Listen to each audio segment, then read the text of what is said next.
안녕하세요. 매일 10분만 주식 매매하는 폰트레이더입니다. 9월 5일 화요일 한국경제신문 주요 기사 한번 보겠습니다. 일단 미증시는 휴장이어가지고 어제와 변화가 없는 모습이고 바로 기사를 한번 보겠습니다. 첫 번째 기사입니다. 유럽 모터쇼 첫 출격한 삼성, LG 전차 경계 허문다. 유럽 최대 자동차 전시회 IAA 모빌리티 2023에 삼성과 LG가 처음으로 참가해서 미래차의 혁신을 이끌겠다고 선언했습니다. 전자와 자동차 산업의 경계가 모호해지는 모빌리티 대융합 시대가 앞당겨질 것이라는 전망입니다. 삼성에서는 삼성전자와 삼성 SDI, 삼성 디스플레이 등 계열사 세 곳이 부스를 차려서 차량용 반도체와 OLED, 전고체 배터리 등을 선보였다고 합니다. 다음 기사입니다. 스마트폰 이용자만 10억 명, 디지털 인디아 변신 성공. 인도에서는 14억 인구 중에 13억 명이 디지털 아이디를 보유하고 있고 스마트폰 이용률이 75%에 달한다고 합니다. 이렇게 인도는 가장 세계에서 빠르게 디지털 경제 전환에 성공을 하고 있는데 바로 이런 모디 총리의 디지털 인디아 정책 때문입니다. 이 디지털 인디아에서 핵심은 13억 명이 사용하는 통합 결제 시스템 UPI인데요. 이 UPI라는 게 인도한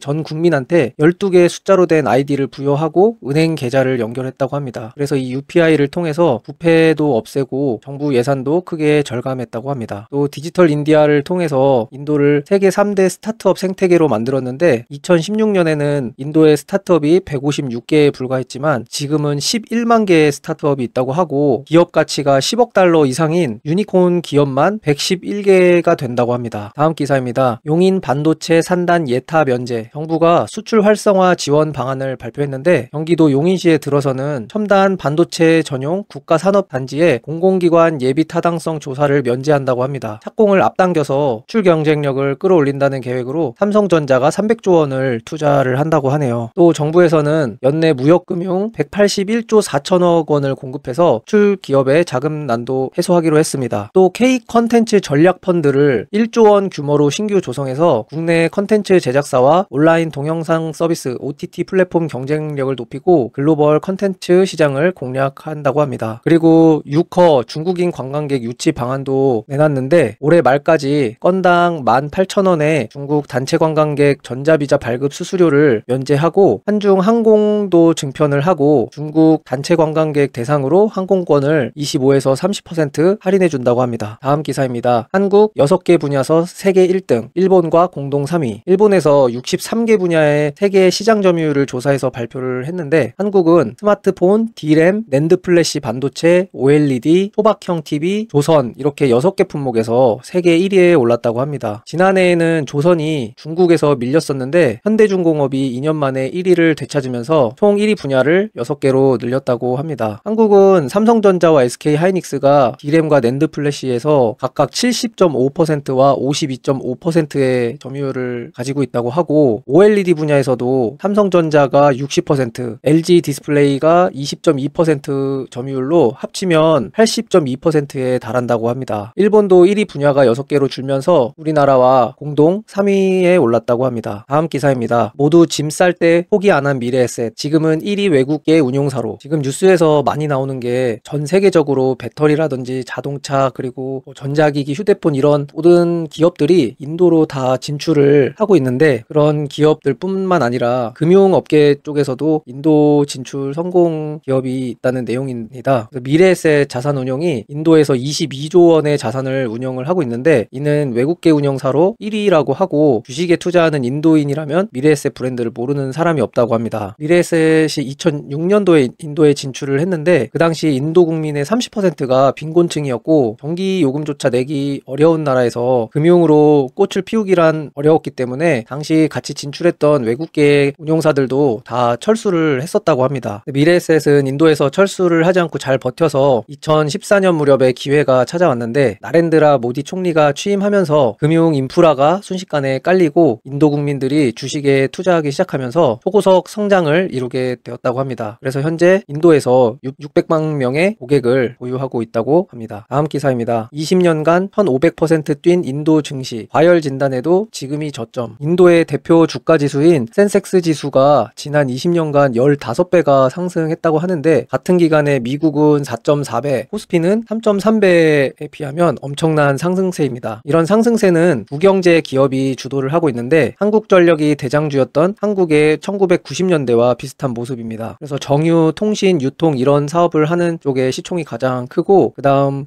은행권, 금융권이 또 다음으로 높다고 합니다. 인도 증시가 이렇게 상승을 잘 이어가고 있지만 단기적으로 과열됐다는 진단이 나오면서도 인도만큼 유망한 투자처가 없다는 의견도 많습니다. 왜냐하면 인구가 14억 명에 달하기 때문에 매월 인도 증시에 들어오는 신규 투자금이 우리 돈으로 거의 2조 6천억 원에 달한다고 합니다. 다음 기사입니다. 화웨이 중국산 칩으로 5G 폰 출시, 미국과 전쟁에서 승리, 중국 자화자찬. 화웨이가 중국에서 자체 개발한 반도체로 애플의 아이폰에 버금가는 최신 휴대폰을 출시하는 데 성공했다고 보도를 했는데 화웨이에서는 어떤 반도체가 쓰였는지는 공개는 하지 않았다고 하고 외신에서 보도하기로는 중국 반도체 기업 SMIC가 개발한 7나노미터 공정 반도체가 사용됐다고 합니다. 화웨이는 미중 패권 경쟁의 상징적인 기업으로 손꼽히는데 미국은 2019년부터 화웨이와 모든 거래를 중단하라고 명령하기도 했습니다. 어쨌든 중국은 첨단 기술 분야에서 자립화의 속도를 내려고 하고 있는 모습이고 다만 이번에 사용된 7나노 공정은 2018년에 애플 아이폰에 들어간 칩에 쓰인 기술로 사실상 4, 5년의 기술 격차가 있는 셈이라고 합니다. 다음 기사입니다. 중국 배터리가 남아돈다. 중국산 채웠다간 큰일. 유럽 차 경고. 올해 중국 기업들의 배터리 생산량이 자국 수요의 2배를 넘길 거라는 전망이 나왔습니다. 정부가 막대하게 보조금을 지원을 해주기 때문에 중국 배터리 업체들이 물량을 낮은 가격으로 해외에 쏟아내면 중국산 덤핑 사태가 배터리 산업에서 나올 수 있다는 우려가 발생하고 있습니다. 또 그동안